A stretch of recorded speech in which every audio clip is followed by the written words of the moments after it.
Mas vamos tocar o barco aqui, porque em paralelo a isso, o Eduardo Bolsonaro está dizendo por aí que o Flávio será o candidato natural da família. O que eu acho que não é verdade. É apenas mais um blefe, Calejão.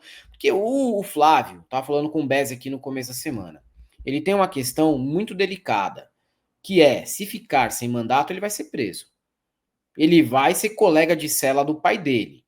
Então, assim, quando o cara já tá todo enrolado como o Flávio está, e ainda é antipático para um caralho, porque o Flávio é muito antipático, tá? Não é questão de carisma, ele é antipático, brother. Os filhos do Bolsonaro têm esse problema, eles são antipáticos demais. Muito antipáticos. Então, não acredito, cara, que ele vai ficar sem mandato. Você acha que ele vai trocar um Senado garantido para perder pro Lula e ser preso a partir de 2027? Eu duvido muito. Duvido muito disso. Ô, Helder, eu acho que tem uma chance. Eu acho que tem uma chance. E eu vou te dizer por quê. Mas aí é burrice. Cara, o Flávio, ele tem essa pretensão. A gente sabe. De bastidor, de gente que conversa e tal, que ele tem essa pretensão. E existe uma resistência muito grande dos irmãos, considerando uma eventual candidatura da Michelle. Tarcísio, que seria o candidato mais competitivo, mano, não sei se vai. Por quê? Porque eu te disse, o Tarcísio, a despeito de ter aqueles lampejos assim de gente aloprada, bolsonarista mais empedernido ali, ele também é capaz de fazer cálculos pragmáticos de uma maneira mais inteligente. E ele tá bem assessorado, digamos assim. Tem muita gente que faz articulação no nível mais forte que existe na política institucional brasileira e que tá com o Tarcísio. E que vê o ticket dele para 2030, Helder. Não acho. Agora, veja, tudo isso tem, essa análise tem como base o presente contexto. Isso pode mudar. A gente pode voltar aqui no canal semana que vem. Ó, começou a despencar o Lula, chega em março, o Lula tá numa situação muito parecida com o que ele estava em abril, maio desse ano. Aí esse cálculo muda novamente. E pode ser que o Tarcísio venha com força total. Qual que é o problema aí? O Eduardo Bolsonaro está causando, ele, como você muito bem colocou, ele está apresentando o projeto político à moda caralha.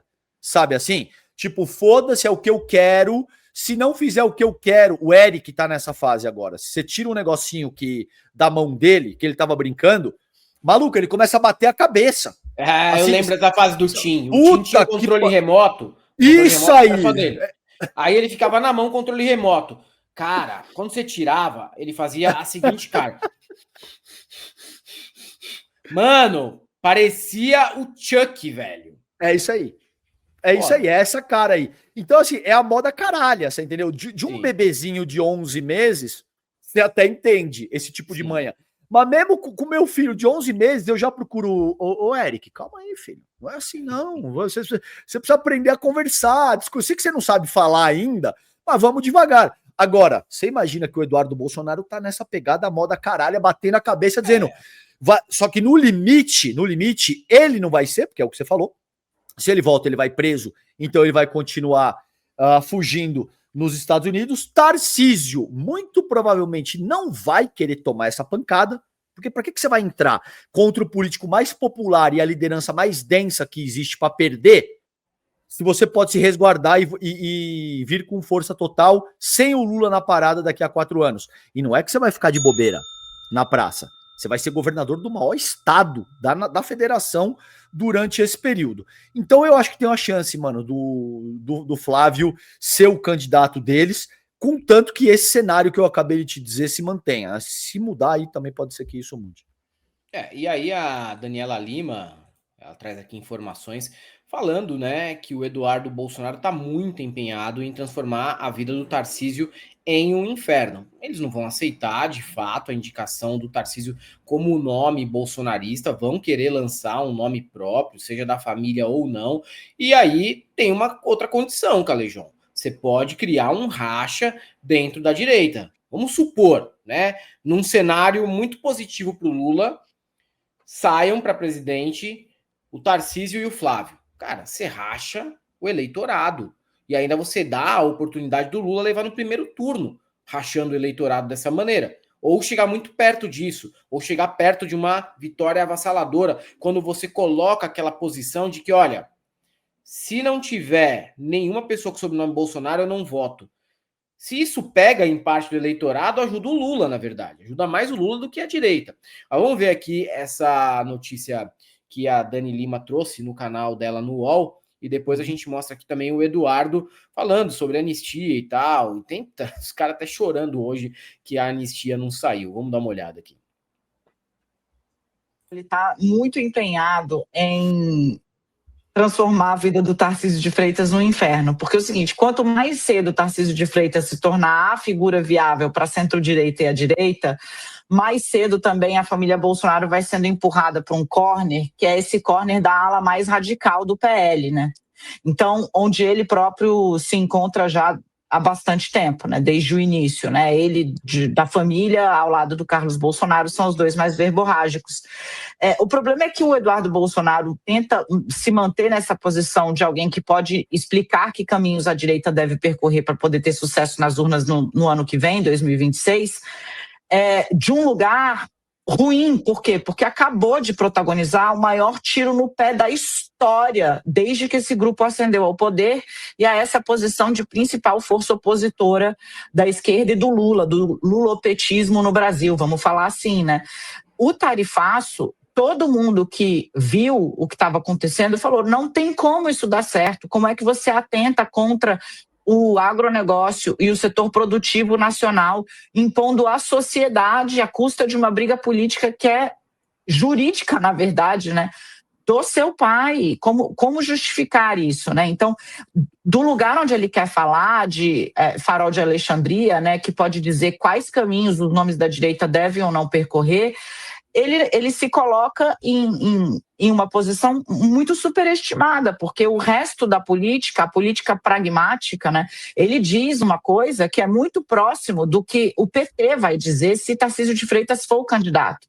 O Tarcísio de Freitas é o candidato do sistema, mas não do sistema só centrão, é o candidato da Faria Lima, que vai defender privilégio. É assim que o PT está se preparando. Eu vou escrever sobre isso. Está se preparando para tratar Tarcísio se ele for mesmo o candidato da direita. Agora, o Eduardo Bolsonaro consegue ir para esse mesmo lugar, para o lugar de adversário frontal, ao também descrever Tarcísio como um candidato do sistema que acha que precisa compor. Não sei se ele acha que precisa compor, mas uma convivência republicana, poderes independentes, autônomos e harmônicos, é exigência constitucional. E é mais ou menos o que você também tinha falado, né, Calejão? Tem muitas partes ali em que há uma comparação do que você falou, mas é uma análise que todo mundo que está de fora e não é de extrema-direita, bolsonarista e tal, enxerga. Há, sim, uma tentativa de ruptura e há também essa questão de tentar dificultar para o Tarcísio, que também... acredito que o próprio Tarcísio vai acabar segurando para um cenário um pouco mais vantajoso para ele em 2030. Tem o Eduardo aqui, já reconhecendo que ele está na rota para se tornar inelegível. Vamos dar uma olhada. Eu também, né? Eu sou um deputado federal, ainda em pleno mandato, não tem nenhuma condenação contra mim, mas ainda assim querem me colocar, né? Aceitam uma denúncia sobre acusação de coação, acredite se quiser. Acredite se quiser, porque esse crime ele tem dois requisitos. Um é o meio ilícito e dois é estar à minha disposição. O Moraes fala em Lei Magnitsky. A Lei Magnitsky não está à minha disposição. É o Trump que assina a Lei Magnitsky. E outra coisa, a Lei Magnitsky ela não é uma arma que você coloca na cabeça de alguém. Ela é uma lei norte-americana, que basicamente diz que para acessar o mercado americano, você tem que cumprir com aquela lista de sancionados. Ou seja, a sua empresa não pode ter relacionamento com Alexandre de Moraes e adentrar no mercado americano. Somente isso. Ainda assim, Moraes usa essa lei para tentar me tornar inelegível. Por quê? Porque nós performamos bem nas pesquisas. Bolsonaro tem a confiança do povo e transfere quase 100% dos seus votos. Eu estou na rota aí para me tornar inelegível. Estou topando o sacrifício em nome do povo brasileiro. Agora, ao que tudo indica, quando começa a se ventilar o nome do Flávio Bolsonaro, Moraes acaba de criminalizar, acredite se quiser novamente, uma vigília. Eu pergunto aos religiosos desse país, aos sacerdotes, aos líderes religiosos, vocês vão ficar calados? Vão esperar até quando? Né? Isso daí bater na porta de vocês? Porque se não podemos fazer uma vigília, tudo mais pode ser criminalizado. Qualquer reunião. Então, Moraes ele já rasga diversos dispositivos da nossa Constituição e faz isso à vontade porque tem um Senado, né, que não se coloca, não se presta a colocar o impeachment desse abusador de direitos humanos. Então, lamentavelmente, esse é o cenário do Brasil, e o Brasil, finalizando, vai sair na foto igual a Nicarágua. A Nicarágua é um país da América Central, onde o ditador Daniel Ortega prendeu 7 concorrentes presidenciáveis. E quando ele foi, entre aspas, reeleito, o PT deu parabéns a ele. Mas a Nicarágua é uma ditadura, e numa ditadura não se gera riqueza. Então, estou tentando abrir os olhos da população brasileira para que o Brasil não chegue em 2026 e tenha uma eleição que não seja reconhecida, ao menos por boa parte do mundo. Porque se isso ocorrer, certamente vai ter reflexos na parte comercial, que é o que ocorre com Cuba, Venezuela e esses países ecos que fazem igual o Alexandre de Moraes está fazendo com o Brasil. Wishful thinking, hein, Calejão? Tá sem som. Desculpa, eu estava aqui apreciando a eloquência, a inteligência, o torque intelectual do Eduardo Bolsonaro. Sempre me surpreende a forma como ele consegue organizar bons argumentos e apresentá-los de uma forma coesa. É sempre muito bom. Agora sim, Helder, é muito louco, porque a ditadura não produz riqueza, mas você se relaciona direto com uma monarquia absoluta, velho. Que é a Arábia Saudita. Você vai falar assim dos sauditas? Ah lá, o Bin Salman. Chega lá e... mano, tá entendendo, né? Como é que é 2 pesos Claro. e 2 medidas. No mais, é mais do mesmo, Helder. Tem mais do que esse cara... Você entende o estado de desespero que ele tá? Não, meu caro. Você, de fato, tentou coagir a justiça brasileira. Você disse isso explicitamente, fazendo alusão à bomba atômica, Eduardo. Fazendo alusão a porta-avião no Paranoá, velho. Você tá com essa cara de trouxa agora porque deu errado. E deu muito errado. Quando você diz, estamos... ô, Helder, puta que pariu, eu me odeio, velho. O cara mete essa. Estão fazendo isso porque tava vendo que a gente estava indo bem nas pesquisas.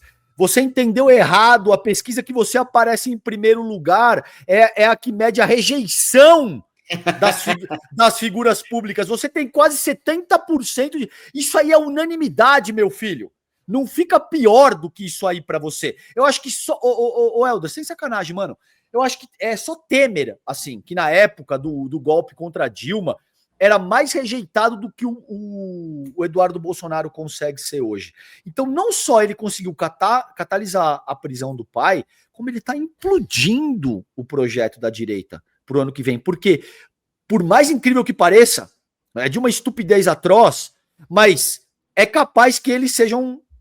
que eles cheguem nisso que você falou. Não, então vai. Eu vou me lançar também aqui dos Estados Unidos, vai lançar o Flávio, vai lançar o Tarcísio, e os caras vão foder tudo, cara. O Eduardo Bolsonaro, assim, você entendeu errado, meu filho. Quando você aparece na ponta, é a sondagem de rejeição, tá bom? E por essas bandas você já é conhecido como camisa 10 do Lula. Ô, Eduardo, dá uma segurada aí, irmão. O Mauro Mendes, governador do Mato Grosso, chamou de novo, né? Ele de camisa 10 do Lula. Depois a gente pode até mostrar aqui, mas de novo, ele foi chamado de camisa 10 do Lula.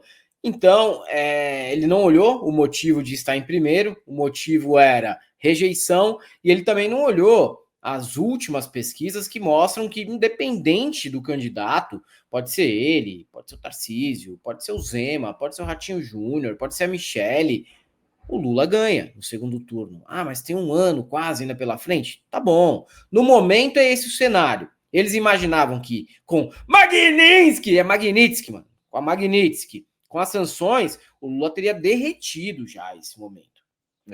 Esse que é o problema. Eles imaginavam que o Lula estaria igual a Dilma no segundo mandato. E não é o caso. Ou igual o Temer, né? Não é o caso. Era a Mas não é aposta muito deles. estúpido, Helder. Não é muito estúpido esse cálculo, velho. Porque, veja, se você chegar pro teu filho, mano, sei lá, um moleque de 8, 10 anos, e ele falar o seguinte, ó, eu quero convencer meu pai a comprar um negócio pra mim. Ah, mano, então chega aqui, vamos fazer assim, ó, vamos aumentar os custos lá da tua casa e vamos ameaçar toda a tua família lá com sanção. Uma criança saberia, uma criança de 10 anos iria te dizer, eu acho que não vai funcionar. Isso aí eu acho melhor não, mano. Vai dar ruim, entendeu? Então, o que espanta é que eles simplesmente não conseguem. Você imagina, do mesmo jeito que o Eduardo, o Jair, perdão, o Jair Bolsonaro, Helder, se na época da pandemia, março de 2020, esse maluco chega e fala assim: ah, realmente, gente, agora deu ruim.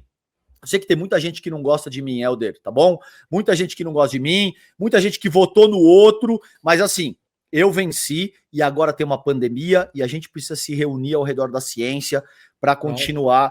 Mano, esse cara tinha garantido. Se o Eduardo, nessa ocasião, o Eduardo recebeu um presente. É que eles são muito arrogantes, muito autossuficientes e muito estúpidos, velho, para fazer qualquer tipo de correção de rota ou coisa que o valha. Nessa ocasião, pra te passar, mano, se o Eduardo recebe isso aí, Helder, e ele vem a público e diz o seguinte: caro Donald Trump, muito obrigado pela atenção, muito obrigado pelo cuidado que o senhor está tendo com o meu pai, mas, por favor, não prejudique o Brasil por conta da ditadura da toga. Eu lhe peço encarecidamente, não estabeleça. É óbvio que ele não ia ter esse poder, talvez isso não fosse eficaz, mas em termos de discurso retórico, ele sairia bem da fita, claro, Helder. Ele sairia como o cara que se sacrificou em nome do Brasil. Mas eles são tão estúpidos que ele fez o contrário. Não, e outra coisa, esse discurso de contra a vacina, de contra se proteger da Covid e da pandemia, ele foi também comprado pelo Donald Trump no início, pelo Orbán, mas eles mudaram a rota no meio. Perceba, eles mudaram a rota e o Bolsonaro não. Ele continuou fazendo piada, ele continuou fazendo comentário jocoso, desacreditando das vacinas. A culpa é só do Bolsonaro. Cara, integralmente sim, porque ele influencia tanta gente que o que ele fala reverbera na sociedade de uma tal maneira que as pessoas seguem o Bolsonaro como seguem a Virgínia, como seguem o Carlinhos Maia, como seguem esses influenciadores. Ele é, talvez, o primeiro político influenciador do Brasil. Então, sim. Ah, mas todo país atrasou, demorou para chegar a vacina. É verdade, demorou em vários países, claro. Mas se você demonstra que está fazendo o esforço, você pelo menos pode lavar suas mãos e falar: gente, não tem vacina o suficiente para a demanda. As farmacêuticas estão produzindo, calma, tal. Já é diferente o impacto que tem na sociedade. Eu vou dar aqui um exemplo, cara. Um exemplo que é extremamente anedótico, tá? Isso aqui não comprova absolutamente nada. Mas eu conheço um casal que votou no Bolsonaro em 2018. Quando veio a pandemia, a irmã da mulher desse casal, né? A irmã dela morreu. Morreu e deixou uma criança que acabou sendo cuidada por esse casal. Os dois falaram na minha frente. Ninguém me contou. Foi falado na minha frente, tá?